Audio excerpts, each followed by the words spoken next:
नमस्कार दोस्तों, पाथफाइंडर पर आप सभी का स्वागत है। मेरा नाम निधि है।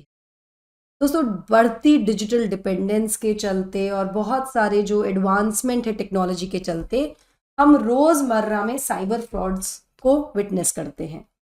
कई बार हम इनके बारे में जानकारी लेते हैं, कई बार हम पढ़ते हैं, कई बार हम इनका हिस्सा बन जाते हैं। अब इस संबंध में एक बड़े रैकेट का खुलासा हुआ है जिसमें पता लगा है कि 5,000 से ज़्यादा भारतीय कंबोडिया में फंसे हुए हैं और इन्हीं लोगों से भारत में साइबर फ्रॉड करवाया जा रहा है, जिनको बचाने के लिए, जिनको वापस लाने के लिए भारत सरकार एक रेस्क्यू ऑपरेशन चलाने वाली है। क्या है पूरा ये फ्रॉड, कैसे फंसे हैं ये लोग, कैसे ये ऑपरेट करते हैं, इन सब चीज़ों के बारे में आज हम बात करने वाले हैं। शुरुआत करते हैं with the news. 5,000 Indians forced into cyber slavery in Cambodia. Ministry of home affairs discusses rescue strategy, किस तरह से इनको वापस लाया जाए। तो दोस्तों, केंद्र सरकार जो है वो काम कर रही है to get over 5,000 Indians back home from Cambodia. 5,000 से ज़्यादा भारतीय फिलहाल कंबोडिया में फंसे हुए हैं अपनी मर्जी के बिना। इनको यहाँ रोका हुआ है, इनको फोर्स किया गया है यहाँ रहने के लिए, और साथ में इनको फोर्स किया गया है कि वो साइबर फ्रॉड करें भारत के लोगों के साथ। तो ये पूरा एक स्कैम है जो सामने निकल कर आया है। नाउ यहाँ पे गवर्नमेंट एस्टिमेट किया है कि जो भी फ्रॉडस्टर्स हैं, इन्होंने अभी तक पिछले 6 महीने में 500 करोड़ से ज़्यादा की ठगी की है भारत में। अभी तक भारत सरकार कुछ यंग इंडियंस को, मतलब 3 स्पेसिफिकली यंग इंडियंस को वापस ला पाई है। उनको देश वापसी उनकी हो गई है। बाकियों को भी वापस लाने की स्ट्रैटेजी जो है उसके बारे में बात चल रही है। इसके बारे में डिटेल में बात करेंगे, बट बिफोर मूविंग फॉरवर्ड, ये मेरा छोटा सा इंट्रोडक्शन है दोस्तों। ये मेरा टेलीग्राम चैनल है जहाँ पर आप मुझे फॉलो कर सकते हैं मेरी सभी क्लास की अपडेट, शेड्यूल्स और पीडीएफ्स के लिए। अनअकैडमी लेकर आया है अभियान 2024, एक all India prelims mock test जो कि ऑनलाइन ऑफलाइन दोनों ही मॉड्यूल में होने वाला है 31 मार्च यानी कल। ऑनलाइन अपने घर से आप दे सकते हैं, ऑफलाइन दिल्ली में जो हमारे सेंटर्स हैं वो राजेंद्र नगर और मुखर्जी नगर में। यहीं अगर आप यूपी में हैं तो प्रयागराज का जो सेंटर है वहाँ पर जाकर ऑफलाइन टेस्ट आप अटेम्प्ट कर सकते हैं। टाइमिंग्स आप यहाँ देख ही रहे हैं अपने स्क्रीन पर। इसको रजिस्टर करने के लिए आपको इस QR कोड को स्कैन करना है और रजिस्टर कर देना है। अभी एनरोल कीजिए, ये एकदम फ्री है, और जाके अटेम्प्ट कीजिए और देखिए कि कहाँ पे कमियां रह गई हैं आपकी तैयारी में अभी।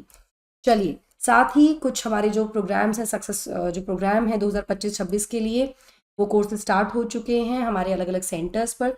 जैसा कि मैंने आपको बताया, दिल्ली में करोलबाग सेंटर, राजेंद्र नगर सेंटर आप इसको कह सकते हैं, और मुखर्जी नगर सेंटर में, और यूपी में प्रयागराज में, इनमें आप एनरोल कर सकते हैं। यहाँ ना केवल आपकी यूपीएससी की तैयारी बिल्कुल सही डायरेक्शन में होगी, बल्कि आपको कुछ और एडिशनल बेनिफिट्स मिलेंगे। जैसे आपको मिलेगी 1-on-1 mentorship, educated doubt solving sessions आपको यहाँ मिलने वाले हैं, फ्री वाईफाई, लाइब्रेरी फैसिलिटी आपको यहाँ मिलेगी। आप बैठकर लाइब्रेरी में पढ़ सकते हैं, आपके पास सारे रिसोर्सेज यहाँ पर होंगे। तो ये सारे बेनिफिट्स भी आपको मिलेंगे। कोई भी जानकारी के लिए हमारे सेंटर्स विजिट कर सकते हैं या फिर नंबर्स पर कॉल कर सकते हैं। डिस्क्रिप्शन बॉक्स में सारी डिटेल्स यहाँ पर गिवन है। इसी के साथ एक कैप्सूल कोर्स हमारा चल रहा है 2024 प्रीलिम्स को ध्यान में रखते हुए दोस्तों। ये ऑफलाइन ऑनलाइन दोनों ही मॉड्यूल में है। 60 घंटे का ये कोर्स है जिसमें 24 से 25 लेक्चर्स होंगे जो कि लिए जाएंगे इंडिया के top educators like Anirudh sir and Chandramouli sir. इस कोर्स का फायदा ये है कि पूरे 1 साल का जो करंट अफेयर है आपको कंसाइज प्रिसाइज तरीके से कराया जाएगा 2024 के प्रीलिम्स को ध्यान में रखते हुए। अभी जाइए, सेंटर विजिट कर लीजिए, या फिर जो गिवन नंबर्स हैं उन पर कॉल करके आप बात कर सकते हैं और start learning from India top UPSC educators. चलिए, अब ये जो मैटर है ये हाईलाइट कैसे हुआ, ये जानना भी जरूरी है कि कैसे ये मतलब एकदम से नजरों में कैसे आ गया। सो ये मैटर हाईलाइट हुआ जब राउरकेला पुलिस जो है ओडिशा में, उसने एक साइबर क्राइम सिंडिकेट को बस्ट किया पिछले साल दिसंबर 30 को। यहाँ पर उन्होंने 8 लोगों को गिरफ्तार किया जिन पर आरोप है कि वो इन्वॉल्व थे in taking people to Cambodia. यहाँ से इसकी शुरुआत हुई। यहाँ से एक तरह से कह सकते हैं कि पूरा का पूरा जो मैटर है वो लाइट में आया कि इस तरह से लोगों को, भारतीयों को कंबोडिया ले जाया जाता है, उसके बाद उनको जबरदस्ती फ्रॉड करने के लिए मजबूर किया जाता है, मतलब उनको फंसा दिया जाता है बेसिकली। यहाँ मैं आपको बता दूं कि मिनिस्ट्री ऑफ होम अफेयर्स ने एक मीटिंग की with the officials of ministry of external affairs, ministry of electronics information technology, the Indian cyber crime coordination centre I4C, और जो बाकी सिक्योरिटी एक्सपर्ट्स हैं। और यहाँ पे एक स्ट्रैटेजी तैयार की जा रही है जिससे कि रेस्क्यू किया जा सके इन सभी भारतीयों को जो फंसे हैं कंबोडिया में। ना इसका जो मीटिंग का एजेंडा है अकॉर्डिंग टू द ऑफिशियल्स, वो एजेंडा यही था कि वो चाहते थे कि किस तरह से इस ऑर्गेनाइज ये जो रैकेट है इसके बारे में डिस्कस किया जाए, किस तरह से काम करे और कैसे जो भारतीय यहाँ फंसे हुए हैं उनको वापस लाया जाए। डेटा ने अभी तक ये दिखाया है कि 500 करोड़ से ज़्यादा का मतलब ठगी इन साइबर फ्रॉड के थ्रू हुई है, जो कि कंबोडिया से ओरिजिनेट हुए हैं, मतलब कंबोडिया से किए गए हैं फ्रॉड ये भारत में इन द पास्ट 6 मंथ्स। चलिए, अब ये गैंग कैसे काम करता है इसके बारे में जान लेते हैं। तो जो भी इन्वेस्टिगेटिंग एजेंसीज हैं और साइबर विंग है मिनिस्ट्री ऑफ होम अफेयर्स का, उनको ये पता लगा कि जो ओनर्स हैं इन फ्रॉडुलेंट कंपनीज के, वो अधिकतर चाइनीज सिटीजन्स हैं। ठीक है, ये कंपनीज हैं। अभी आप रिसेंटली भी हमने देखा था कुछ कॉल सेंटर के बारे में, एक स्कैम बस्ट हुआ है जहाँ पे फर्जी कॉल सेंटर्स बना के लोगों से ठगी कराई जाती है। इस तरह की चीज़ें होती हैं। तो यहाँ पर ये चाइनीज सिटीजन्स हैं जो इन कंपनीज के ओनर्स होते हैं, जहाँ पे इनको फंसाया गया है, जहाँ पे इनको काम दिया जा रहा है। और ये क्या करते हैं, ये एम्प्लॉय करते हैं मलेशियन और जो कंबोडियन लोग हैं उनको as translators to communicate with others. यहाँ पर जो लोग हैं from Bangladesh, Pakistan, Nepal, India and Cambodia, ये इस रैकेट में एजेंट्स की तरह काम करते हैं। एजेंट्स क्या करते हैं, they recruit people from India for legitimate work. होता है ना, जब आप बाहर काम करने जाते हैं तो आप किसी एजेंट के थ्रू रिक्रूटमेंट करवाते हैं, तो यहाँ पर आपको किसी सही जायज़ काम के लिए रिक्रूट किया जाता है।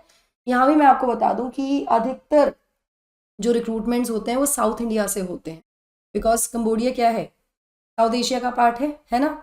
अभी आपने मैप में भी देखा, यहाँ थाईलैंड कंबोडिया दिख रहा है आपको। तो ये साउथ एशिया वाले जो लोग हैं, उनको यहाँ पर डेटा एंट्री के काम के लिए, इस तरह के काम के लिए ल्योर किया जाता है, काम के लिए बुला लिया, रिक्रूट कर लिया जाता है। एक बार जब वो कंबोडिया पहुंचते हैं तो उनको इन स्कैम कंपनीज को बेच दिया जाता है।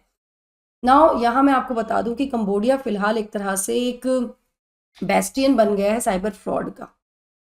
मतलब एक बहुत बड़ा एक ऑर्गेनाइज क्राइम यहाँ पर हो रहा है साइबर फ्रॉड के द्वारा, और कंबोडिया इसका एक केंद्र जैसा बन गया है फिलहाल। तो जो Indian cyber crime coordination centre है, विच इज़ I4C, उसने एक एनुअल प्रेस कॉन्फ्रेंस हाल ही में की, जिसमें इंसिडेंट्स के बारे में मेंशन किया गया। इसमें बताया गया कि अधिकतर जो इंसिडेंट्स होते हैं साइबर फ्रॉड के, वो हो रहे हैं from Cambodia, Dubai, China and Myanmar. मतलब ये 4 देशों से मेजरली साइबर फ्रॉड के जो भी इंसिडेंट्स होते हैं यहाँ से होते हैं। वो अलग अलग तरह के साइबर फ्रॉड्स हो सकते हैं, मतलब आपको अलग तरह से कॉल किया जा रहा है, आपको कई बार लॉ इन्फोर्समेंट एजेंसीज के नाम पर कॉल किया जा रहा है, जिसके बारे में मैंने पहले भी एक सेशन किया था, जिसमें which I also have an experience of, मेरे साथ भी ऐसा हुआ था। तो इस तरह से क्राइम जो हो रहे हैं या यहाँ से हो रहे हैं, तो इनको ट्रेस करना काफ़ी मुश्किल कई बार हो जाता है। नाउ एजेंसीज जो है अब काफ़ी स्ट्रिक्ट स्टेप्स ले रही हैं इसके बारे में, और लगभग रोज every day 5000 complaint cyber fraud की फाइल की जा रही हैं हमारे देश में। जो ग्रोथ है इन कंप्लेंट्स की 2021-22 में, वो 113% का उसमें ग्रोथ आया था। पिछले एक साल में 22-23 की अगर हम बात करें तो ये रिड्यूस होकर 69% रह गई थी। अगर मैं भारत में सेंटर्स की बात करूं, हॉटस्पॉट्स की बात करूं, तो भारत में फिलहाल जामताड़ा, मेवात और बेंगलुरु जो हैं बिग हॉटस्पॉट्स बन चुके हैं साइबर क्राइम के इंडिया में। सो यहाँ पर सिर्फ मैं यही कहूँगी, just do not gate lured with the luring offers that you get through SMS। किसी भी लिंक को, अननोन लिंक को क्लिक मत करो, किसी भी अननोन मेल को ओपन मत करो, because there lot of ways जहाँ से आपको फंसाया जा सकता है। बहुत सारे फ्रॉड चल रहे हैं। आप ऑनलाइन जाएंगे, सोशल मीडिया पे इतनी ज़्यादा हम एक्टिव रहते हैं, तो हमने बहुत बार ऐसा होता है ना, इतने घंटे काम करके इतना पैसा कमा लो। होता क्या है, you get attracted, you get lured, और उसके बाद you get trapped in these kind of crimes. So you have to be very very careful, very very careful about this। चलिए, अगर आप यूपीएससी प्रीलिम 2024 की तैयारी कर रहे हैं, तो उसकी क्रैक करने की जो स्ट्रैटेजी है, उसके लिए हम एक पूरा सीरीज ऑफ पॉडकास्ट आपके लिए लेकर आए हैं दोस्तों। इस पॉडकास्ट के द्वारा आपके सभी doubts, confusions with respect to UPSC, with respect to the preparation, the entire exam process और प्रीलिम्स को क्रैक करने की स्ट्रैटेजी, ये सब यहाँ पर क्लियर हो जाएंगे, क्योंकि एक्सपर्ट पैनल हमारा यहाँ पर है जो इस पॉडकास्ट को इस पॉडकास्ट में है और आपके सभी डाउट्स एंड कन्फ्यूजन्स को क्लियर भी कर रहा है। वो watch this series, description box में इसका लिंक दिया है। That will be all from my side. I hope you like the session. Do not forget to like, share and subscribe to the channel, and also hit the bell icon so that you get notifications about the latest updates. Thank you so much. God bless. Take care.